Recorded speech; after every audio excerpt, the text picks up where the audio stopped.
Greetings, folks across the train. Back again to show you, for now, my main factory.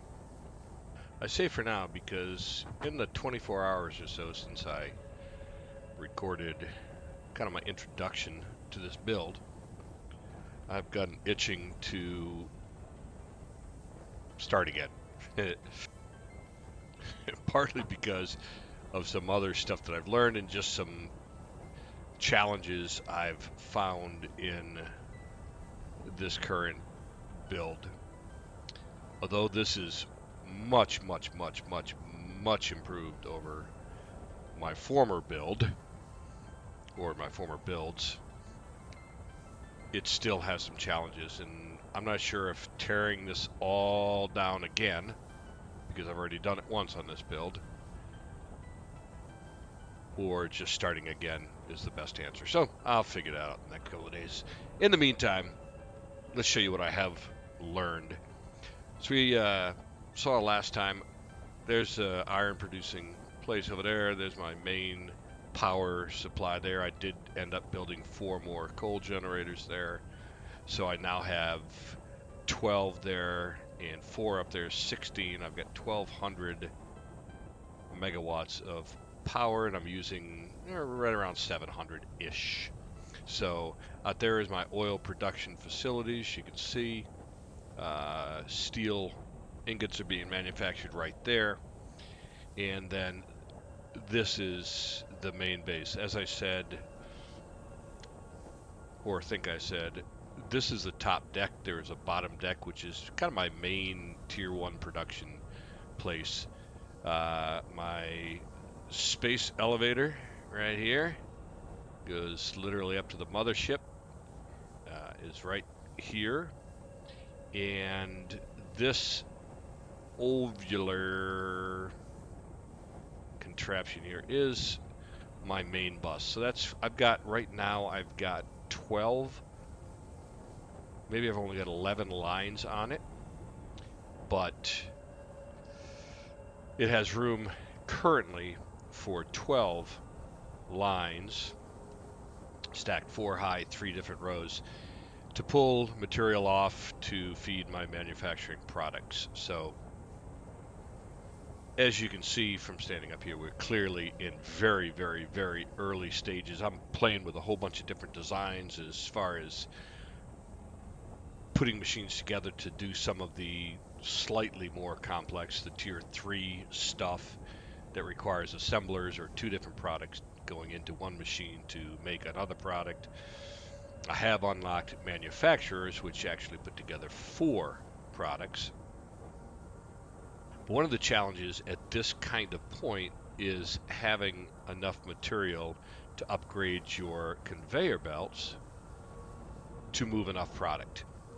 Currently I have MK2s on there, which will move 120 units per minute, which is fine until you start adding more production machines off the sides that need to pull 30 to 60. Heck, some of these need 100 pieces a minute off of that line. So that's when you start running into slowdowns and backlogs and clog ups and all that kind of stuff. So you can see that right down here in these machines. These are reinforced steel plates, I believe.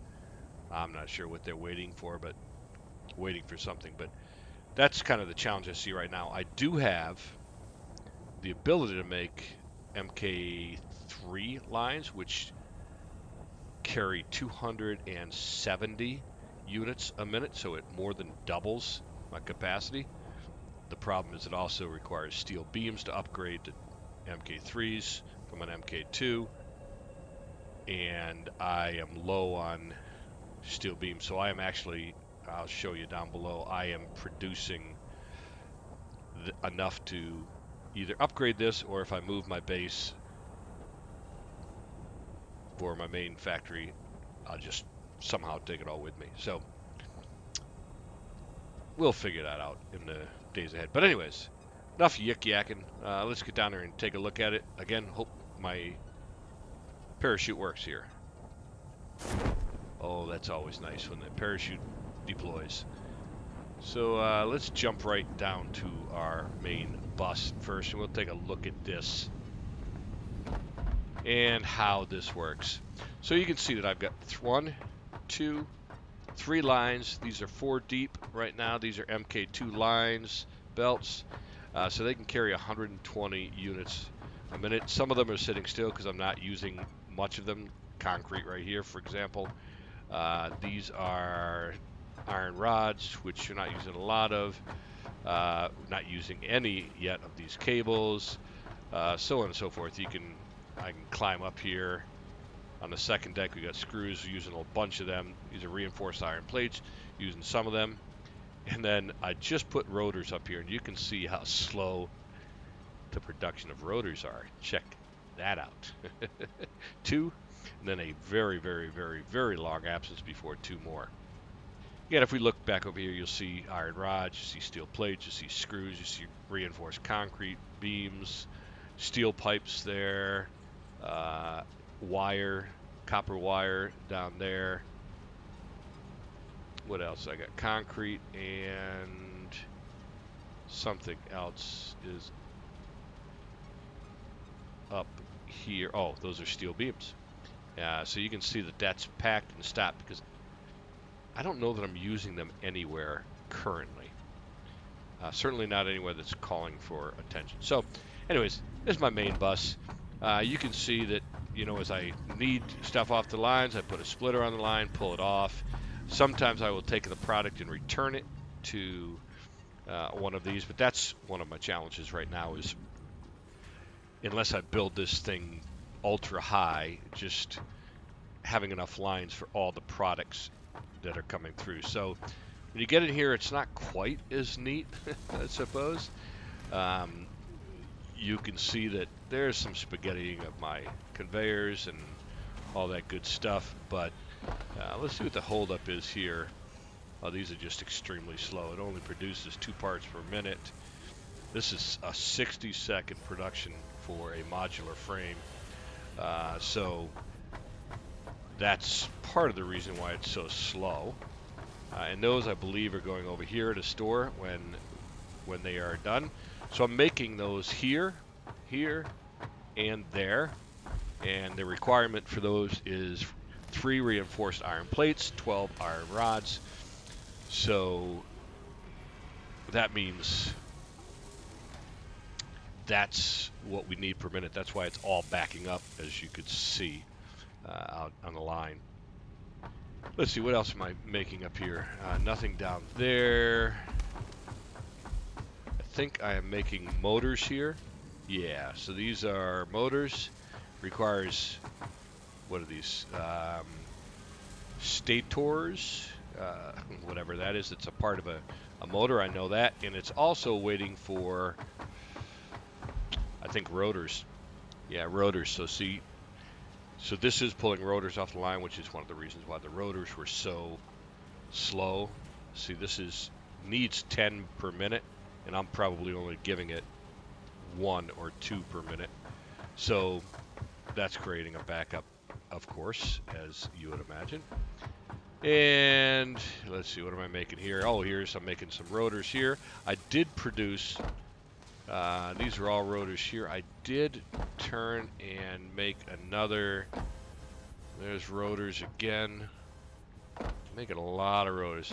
I did create, I'm making smart plating here. Tried a slightly different layout here with 2 of these assemblers facing each other. A splitter with the materials coming off the line, one up there, one down here. And then these in turn feed a storage unit where the finished products go until I need them later. So you can see I've got lots of space up here to grow. This is kind of my work area, and my idea eventually was that this would be walled up to however high, slightly above this, probably 4 walls high here, which let's see if I do 4 walls just to show you what we're looking at. Let's do this.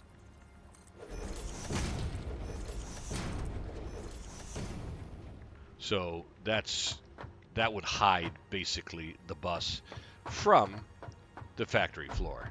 So you can kind of keep your business back behind the walls and not seeing it. And then ultimately I would put another deck up there 4 levels high.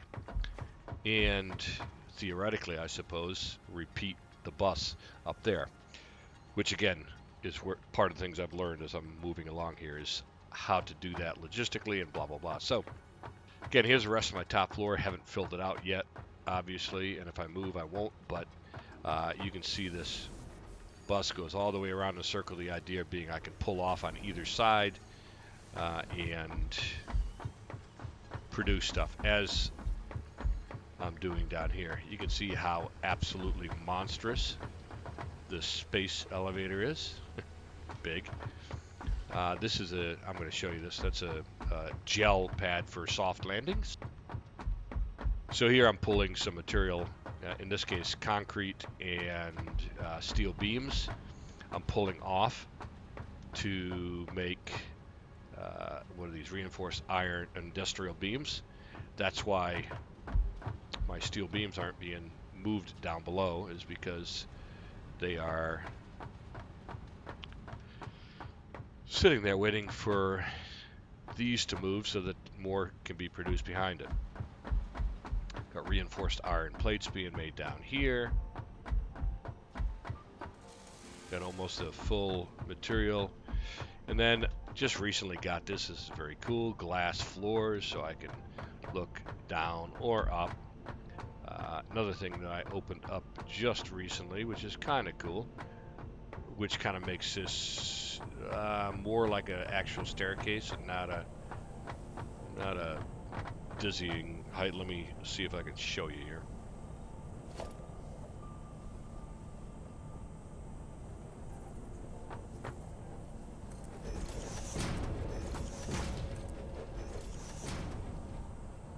So now when you go up the stairs, there's no it's actually like a staircase. It's got these pillars in the middle of it to keep it from being just a big old wide open space here. And sorry about the dizzying speed there.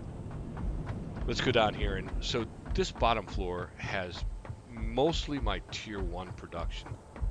So all of my copper production, copper wire, cable, copper plating is all made over here. It's coming off of 3 copper mines that are back there.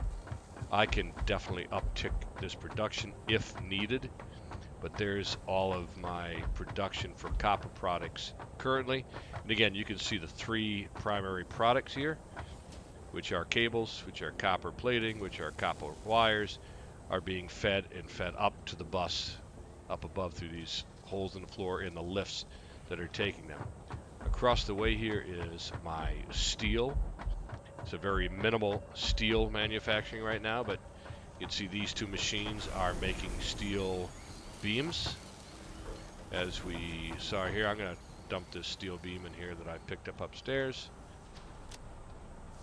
So they are being fed right now, and since there's no call for them upstairs, they're just going into the storage machine. And then I'm created significantly more storage. You can see these 4 double storage units for steel beams as well, because that's what's needed to upgrade to the next conveyor belt, which you really need in order to move products along as you move up in production. Down at this end of the bottom floor, you can see this is humongous. At this end of the bottom floor, I've got most of my iron production. I think I'm producing iron rods in this room, all iron rods. So I've got my iron ore coming in the back end, feeding 2 smelters. Each smelter feeds 2 constructors, who then make the iron rods, and they're fed up to the belt as well. This is one of many places that are feeding iron rods up to the belt. And here I'm making, what am I making in here? Oh, iron plates also being fed up to the belt eventually. Here's one of my, maybe somewhere over here is one of my, well, here's a couple of them. Here's my concrete mine over there. This is an iron mine right here. Another iron mine right here. There's more iron production stuff in here.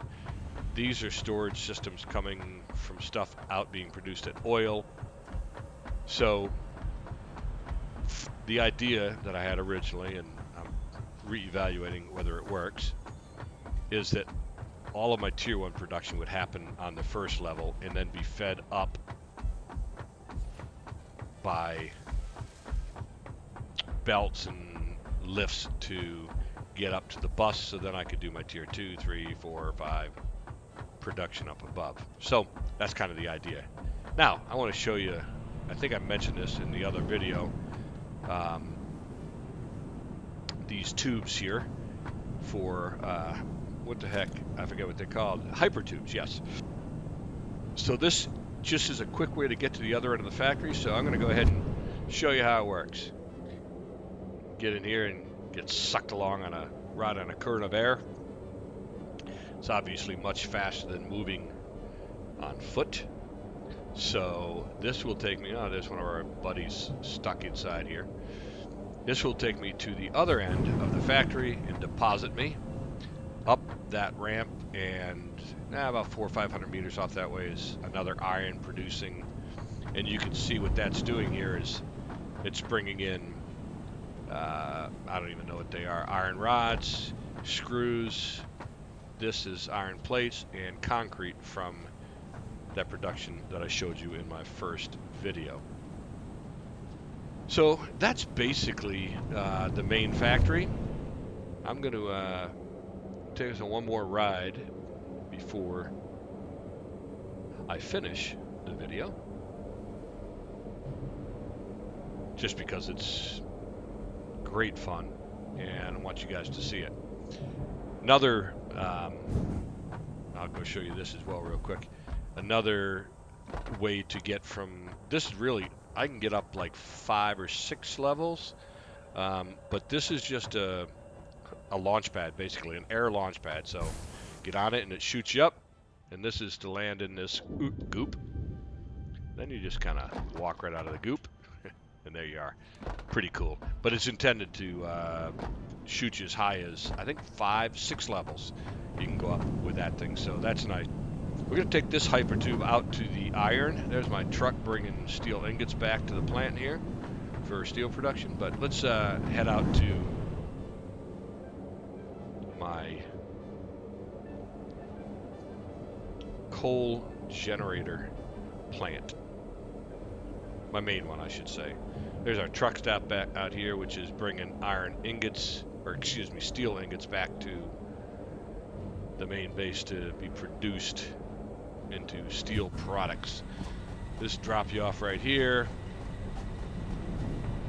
As you may be able to see from yesterday, there's these 4. Those 4 were here yesterday. I just had the platform built for that, so I built 4 more. I've got 1,200 megawatt capacity. I'm running between 5 and 700 basically most of the time. So doing well again on electricity and good for a little bit anyway. So let's now we're going to take a ride up to where we started. We started yesterday's video right up on top of that little point there. My coal mines are up there, so let's take a ride up there on the hyper tube. Go right through this dude. Ooh. So this is, I can't tell you how many times I actually ran this path, so it is very nice to be able to jump in a hyper tube, which I'm slowing down because I am going uphill, but it's about to get real steep uphill here soon. Whoa. So you can see that there's some mines down here that I can work. There's a copper mine, a pure copper mine over there. There's some pure limestone mines there. There's other stuff over there. Haven't really gone and cleared that area out of bad guys. It's one thing I will say I do like about this game. Once you clear an area of bad guys, they don't respawn. So that's nice. And we're up at the iron production place now. So, again, I appreciate you coming along with me for the ride, and really, really enjoying this game. Just trying to decide if I want to start a new build or if I want to just make do with what's going on right there. I will say this, that right there, there's 2 geysers down there, which I haven't unlocked the technology for yet, but eventually that will provide 400 megawatts of power, just one geyser. Doesn't require anything. The geyser, the natural power of the geyser will actually provide it. So it doesn't have to be fed coal like this does, coal and water like these generators do. So there's 2 of them down there, which makes me want to stay maybe in this general area, which means either I redo this whole thing or maybe I find another spot and start again. But we'll see. That's for a future episode. So for now, this is Crosstrain coming to you from Satisfactory. Until next time, peace.